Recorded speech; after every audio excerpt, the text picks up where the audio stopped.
Welcome, everyone. I'm Dan Holloway with Sustainable Capital Finance. I'll be one of your hosts today. We appreciate everyone joining us for the webinar as we collectively navigate these unique and challenging times, both here in the solar industry and in our daily lives. We hope that you and your loved ones have remained safe and healthy during this pandemic. I'm the Vice President of Origination and Acquisitions here at SCF. I'm the grizzly-looking fellow on top here, and I can promise you I look even more grizzly now compared to the picture, thanks to my new no-shave policy during quarantine. From a territory standpoint, I'm responsible for managing the West region and strategic accounts. I'll also be joined today by my colleagues Joe Binstock, one of our solar project analysts with the O&A team. He manages the Midwest and Mountain regions, as well as strategic partnerships. And we also have Mark Desmond, who's another project analyst with the O&A team, who I can assure you does not look his baby face right now while he's in quarantine. He manages our Northeast and Southeast regions. So I'm camped out here at my home in Los Gatos, California, a small town about 10 miles south of San Jose, with my wife, my daughter, and my golden retriever, Angus. So I apologize in advance for any background noise, as Angus does pretty much what Angus wants. You may hear a bark here and there. Looks like we have a pretty full house today of attendees. It should be fun. We're hoping to provide you some solutions on how we can continue to propel the C&I sector forward by helping energy consumers and certainly our developer and EPC partners overcome some of the prominent challenges resulting from the COVID-19 virus. As questions arise during the presentation, please use the chat feature to message us, and we will address all the questions as we conclude the webinar.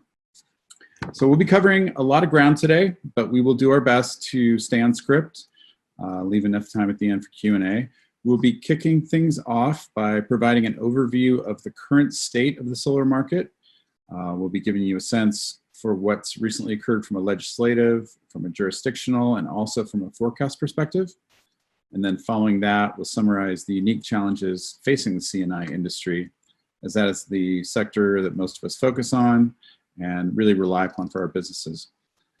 And then from there, we'll provide an overview of solutions SCF has created to address some of these specific C&I challenges, which we think you're going to like. And then after that, we will cover the solutions one by one. First being our new Solar Stimulus PPA, which offers a $0 year one energy spend, and we'll go through that. And then next, how we've managed to condense the overall transaction process needed to fund a project. And then lastly, how we can create some urgency with our energy consumers while delivering meaningful benefits during this economically challenging time. So let's go into the state of the solar market currently. There's no doubt the solar industry is facing some significant challenges resulting from COVID-19.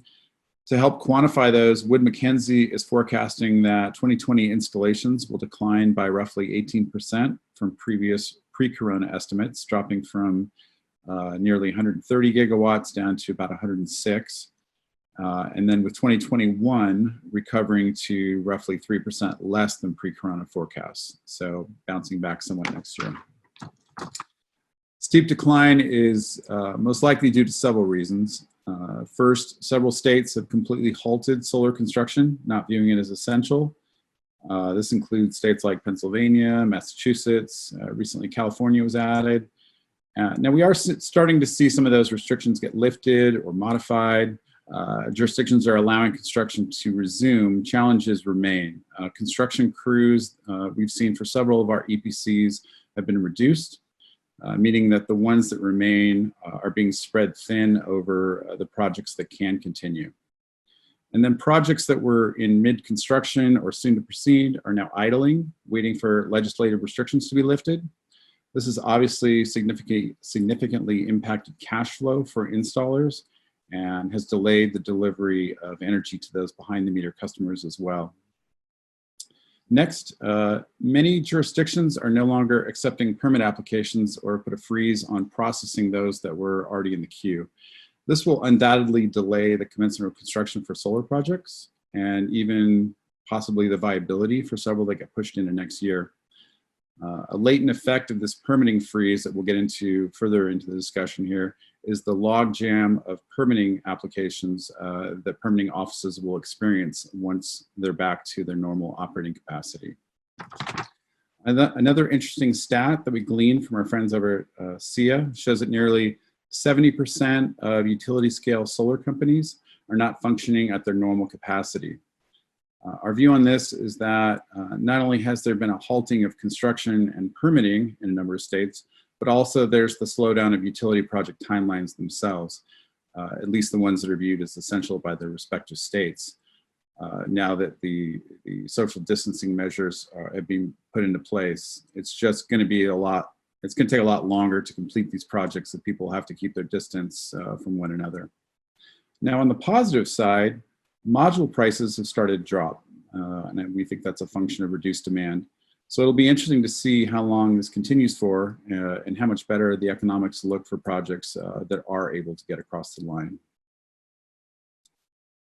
So let's look at some of the additional challenges facing C&I. So what does this mean to us? It's not great, certainly. For starters, we can't continue construction of projects that were midstream in some cases, and we can't commence projects that were nearly ready to proceed because we can't get permitting in place. And there's not really a whole lot that can be done about this unless we get legislative relief, which we're starting to see some of, but it's still very, very slow.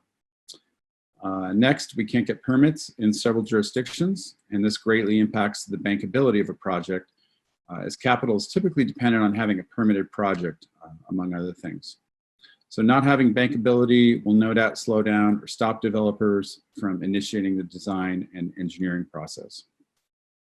And lastly, our solar customers are feeling some real economic pressure right now. Even with the stimulus plan enacted by the government, we're seeing businesses pull back on most, if not all, of their non-essential plans, and several must even let employees go or close portions of their operations. So it's no doubt a scary time out there, and one that has businesses wanting to hold on to their operating cash and maintain their borrowing capacity. So that's kind of the challenges that we're seeing right now, and I think I blabbed on long enough. So I'm going to hand this off to Joel Binstock, who gets to talk about all the fun stuff. So Joel, take it away. Thanks, Dan. As Dan mentioned, I help manage our Midwest and mountain regions out of my house here in Colorado Springs. And I also drive one of our strategic partnerships with Aurora Solar. So if you are an Aurora Solar design user, feel free to reach out to me directly afterwards and help integrate your SCF and Aurora accounts, therefore enabling easier access to financing from your initial design. Background aside, as Dan mentioned, I do get to talk about the fun stuff, which in this case starts with a quick overview of how we're going to mitigate the challenges imposed on the C&I industry, specifically by COVID. So first, addressing Dan's last point regarding American energy consumers' economic situations, our solution to this challenge is to provide a power purchase agreement that can create meaningful cost savings, particularly over next year. We have seen such a great response to this thus far and hope our Solar Stimulus PPA can provide the relief that your customers need. Next, in order to provide quicker funding timelines for our partners and assist in getting these projects ready for permit, we've reduced the diligence milestone events needed to achieve project funding. Our truncated transaction process, which includes a PPA that has been about reduced in half, should help get these projects in a position to be submitted for permitting as soon as possible. And lastly, we're going to address how we can create urgency with off-takers by commitment to a transparent and expedited process and timeline, including benefits mentioned above. And I do apologize, you may have just heard my dogs chiming in the background, so apologies for any background noise. As Dan mentioned previously, the feeling from C&I participants has been that energy consumers are wanting to delay their solar adoption plans, likely due to poor economic conditions and uncertainty about future operations. The best thing that we can do for our customers right now is to devise strategies to create and preserve cash for those customers. That is exactly what the Solar Stimulus PPA is intended to do. And by offering a $0 year one PPA spend, we're enabling organizations to create cost savings from avoided energy spend and use those savings to retain employees, continue critical operations, drive additional business, and achieve their underlying sustainability goals. Customers previously contemplating cash options, they may have had tax appetite in the past, may no longer be able to monetize those benefits as a result of COVID. And taking on an additional loan or debt financing may be out of the question.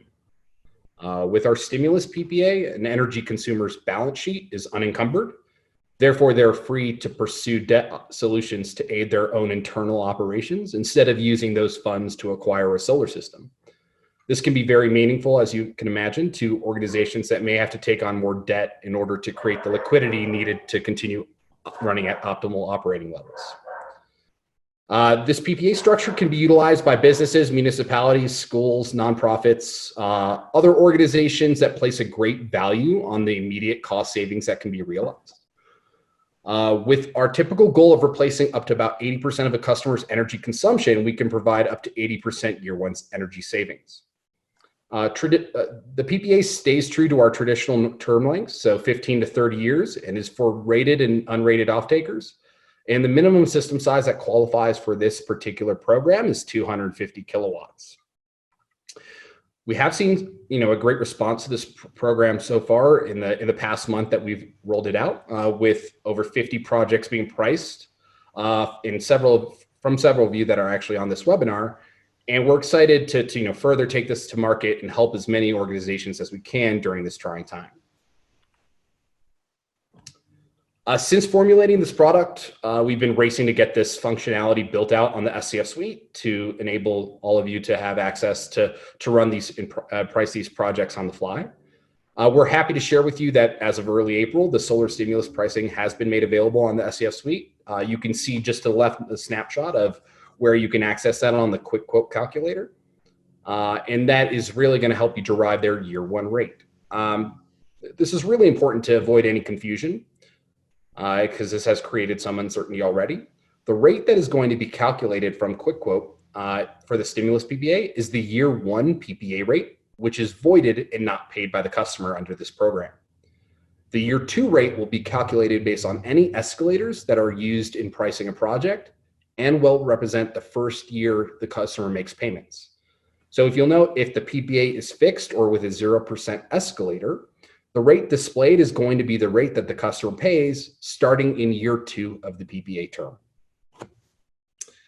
Our PPA proposal template can be auto-populated within the SCF Suite and will illustrate both the solar stimulus PPA savings if you selected the solar stimulus option, vice versa, or the traditional PPA savings if you have gone through a traditional PPA route. We do encourage you to utilize the proposal feature and let us know when you're presenting these terms to the customer, and we'll make sure that we're available for a call or video conference. If you are having any issues calculating with PPA savings, we can request 12 months of historical usage data and generate that savings analysis for you. In order to get into the weeds of how SCF is going to get these projects funded sooner for you, I'll pass the baton to my colleague, Mark Desmond, calling in from New Jersey. Mark? All right. Thank you, Joel. My name's Mark Desmond. I cover our East Coast accounts at SCF. I'm currently located in Manasquan, New Jersey at the Jersey Shore. So let's get into condensing the transaction process. First, we're going to talk about how we can make the project transactions easier for our developer and EPC partners. We've been working diligently on how we can postpone funding requirements in order to get projects signed, funded, and ready to submit for permit as quickly as possible. And make no mistake, this shortened process is greatly beneficial by itself, but really it requires buy-in from the customer in order to efficiently get through all the necessary stages so we can get projects funded. So diving in on what we'll need in order to do this, first off, we'll need a system layout showing where the system's going and that it can fit on the allocated site. This layout can be used to run a production analysis as well, and it'll come from your typical sources like Helioscope or Aurora. Next, we'll need an executed PPA agreement. You'll be happy to hear that our project operations team has been successful in significantly reducing the length of our standard PPA, going from 40 pages down to just 19 pages. This is going to help off-takers feel as though the PPA signing isn't some large, insurmountable task, and it can be done in a quick time frame. We'll get into that a bit more on the next slide. Next, we'll need an executed EPC agreement. If you're an EPC that's going to build the project, you'll want to get funding as soon as we get through this condensed process and get the project ready to submit for permit. This agreement hasn't been reduced in length at all, but most of you are pretty familiar with it, and it shouldn't pose any obstacle. Next, we'll need a validation of the avoided cost, a production estimate, and a credit check. These will be produced through the usual suspects, Aurora, Helioscope, and Energy Toolbase for avoided cost calculations. And on the credit side, we'll need 3 years of audited financial statements in order to run our credit analysis. Next, we'll need a desktop Alta survey. That is for any project that requires breaking ground, so either ground mount or carport projects. We'll also need a phase 1 site evaluation, and this would obviously necessitate a site visit unless you already have one on file. And again, that's for ground mount projects. Next, we'll need an interconnection application to be applied for. This is actually dependent on the territory. We won't need it in all cases for C&I projects. So there's some situations where we won't need it. And finally, any other specific project due diligence, such as module selection, ITC year selection, local AHJ approval, just anything unique to the situations of the project itself. So we're anticipating with these steps, it can shave several months off our typical development timeline for funding. All right, so as I mentioned, we're expecting those steps to shave months off the timeline for the funding cycle. Per the process below, you can see that the timeline that's usually up to 6 months can be reduced to just under 2 months if all the parties are pulling in the right direction. You can see that from the time the PPA is signed to the project funding, we're anticipating less than 30 days. That would require all 3 parties working in unison and communicating these timelines and expectations. And we'll do everything we can on our end to ensure that we're able to stand by these timeframes. Next slide, please. So finally, creating urgency with your C&I customers. Now that we've covered how to create meaningful and immediate savings for your customers, how can we get projects funded very quickly, and how can we create urgency with our energy customers? Well, let's start by pricing your C&I projects with the Solar Stimulus PPA. Zero solar payments for the first year of operations is likely to draw a lot of interest from those customers who need it the most. As we mentioned, this is a great option for those that were previously considering cash purchases or maybe taking on debt or a lease, as well as other standard PPAs that they were previously evaluating on a project.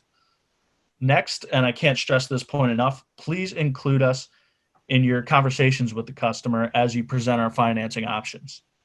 Based on the last 2 years of data that we gathered, partners that have included SCF personnel on their PPA presentations have seen roughly a 30% higher conversion rate on those deals. You're still driving the ship. We're just there to help provide support behind the PPA offer, establish rapport with the customer, and answer any of the nuanced questions that could come up in that conversation. Since we're all working remotely, we're happy to join on any video conferences or Zoom calls that you have with customers. Just feel free to send us an invite and we'll be there for you. There's also an inherent time sensitivity, not only with our Solar Stimulus PPA option, but also with our traditional PPA options due to the federal ITC stepping down in 2021, making it harder for PPAs as a whole to be economically viable. So obviously, we're approaching mid-year and we want to be able to move these things through the cycle and to be able to claim the best ITC possible. Lastly, let's get those projects signed, funded, and ready for permit submittal. We don't want to be stuck in a logjam come mid to late summer. So let's put ourselves in the best position now to be front of the queue by doing all the remote work that we can at this time. All right, so I've been keeping an eye on the questions that have been coming in, thanks to those who've submitted them so far.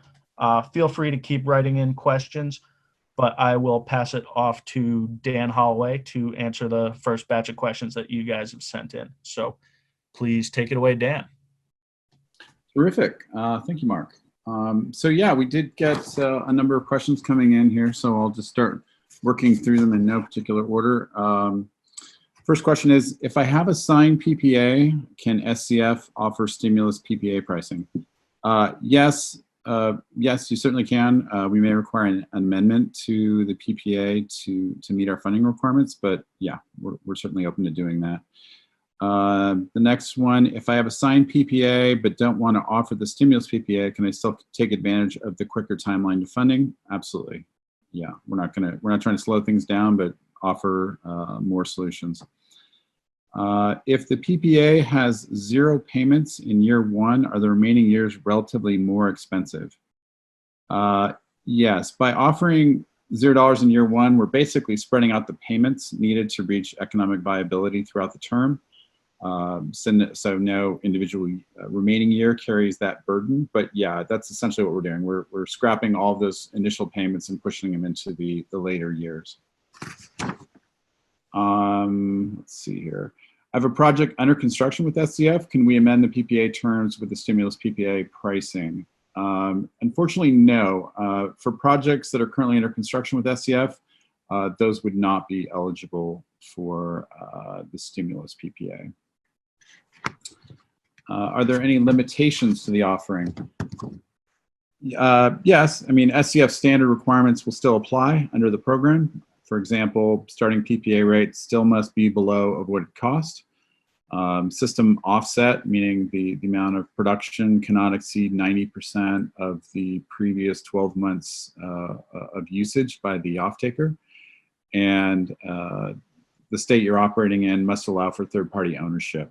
I did see a question about Florida, and my understanding at this stage is that Florida does not allow for PPAs currently.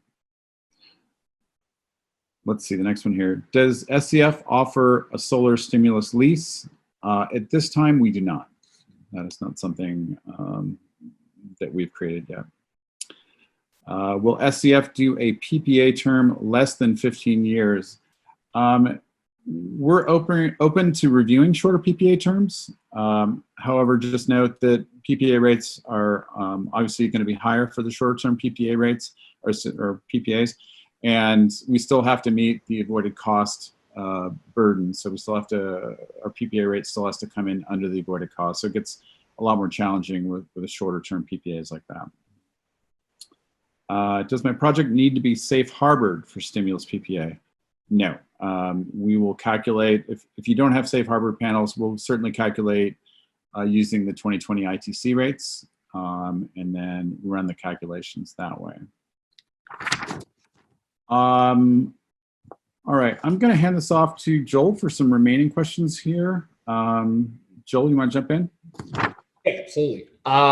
This is a good one. Does my project need to be built by a certain time? I believe Mark addressed this earlier. A lot of these projects in our model currently assume a 2020 ITC and safe harboring. Now, if you already have landed modules for 2019, we could definitely bake that into our modeling assumptions. However, this program, and as Mark mentioned, the ITC is stepping down at end of year, so there is a time sensitivity. If you do have a specific project that is live and ready to move forward, we can do, we can put all hands on deck to make sure that we can address it. Another question, do we have system size limitations? Yeah, the minimum system size for this program is 250 kilowatts. But just judging off of 2019 installed pipeline, PPAs were averaging closer to 1.1 megawatts. So we do provide PPAs to smaller projects, but our bread and butter is kind of small to medium scale C&I. Another question, I don't have access to the suite. How do I get started? Well, you could see actually on this page, Dan once again represents the West Coast. I represent the Midwest and mountain regions. And then Mark represents all of the East Coast. If you would just reach out to your respective counterpart, we'd be happy to get you a quick demo or just get you direct access to the SCF Suite. and so that you could be able to run your own projects and price your own terms. This is a great question. Does stimulus PPAs, do they help nonprofits and munis take advantage of a portion of the ITC? PPAs as a whole is a structure so that we can monetize all the tax benefits associated with the PPA system. That way, for nonprofits, which happens to be our largest clientele base and demographic, we can help service them by monetizing those tax benefits and passing those tax benefits through a PPA to the customers. So it's a great question. We monetize all the tax benefits associated with the project as well as any environmental incentives. And nonprofits will definitely be the best candidates for solar PPAs. Another question. Are the payments in year one really $0, or are there other fees like O&M that the off-takers should be made aware of? The answer is $0. Also, throughout the length of the term, SCF would be responsible for maintaining O&M, asset management, and insurance for the project, and thus the off-taker would have no out-of-pocket payments for those. The off-taker would simply have to pay their PPA payments starting in year 2 under the solar stimulus option, or if this is a traditional PPA, they would just start their payment in year 1. What else? I believe that is it. I think Dan mentioned this, but I saw it again in the questionnaire. But SCF currently does not offer any solar stimulus lease options, and so unfortunately, in any market that does not authorize a third-party sale of power, we will be unable to service those markets. Quick question with escalators. Escalators, we allow our developer partners and integrators to kind of option out which escalators they'd like to present to the customer. We typically cap our escalators across the country at 2.5%. Escalators still apply the same way that they would with a solar stimulus PPA as a non-solar stimulus PPA. That the following year would be the initial year, rate times the escalator. We're happy to work with you to make sure that if there is an escalator that you're hoping to utilize in order to generate, a lower base PPA rate, we're happy to work with you to set that up. I think that's relatively it. So if there's anything else, feel free to reach out to Dan, myself, or Mark. And with that, we can give you back some time, and I'll just hand it off to Dan to close us out. Terrific. Well, if there's any questions we missed, we will try to follow up with you afterwards directly, or you can reach out to us directly. You've got all of our contact information. We really appreciate everybody's time today, and we really hope this helps you to move a number of projects forward, and we are looking forward to get a lot more projects over the line with some of our new approaches here. Thanks again, and we will end it here. Appreciate it.